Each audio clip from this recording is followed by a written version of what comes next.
জনগণকে কনভিন্স করাটাই হচ্ছে আমাদের ইঞ্জিনিয়ারিং। জনগণকে আমাদের যে ইঞ্জিনিয়ারিংটা ছিল সেটা হচ্ছে জনগণকে আমাদের পক্ষে নিয়ে আসা, সেটাতে আলহামদুলিল্লাহ আমরা সফল হয়েছি।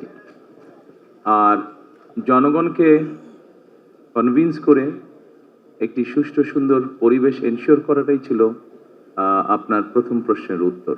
অর্থাৎ যেটা আপনি বলেছেন, যেটা আমি বলেছিলাম কঠিন হবে কিনা, অবশ্যই যে কোনো ভালো কাজ, ভালো গোল অ্যাচিভ করতে গেলে তো কষ্ট করতে হয়, কঠিন হবেই।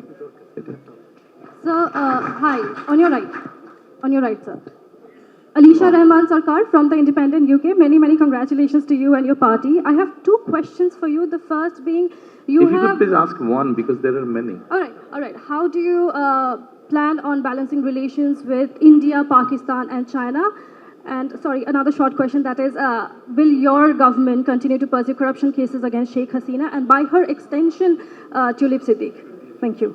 I think, we have already answered this actually. You have already answered this.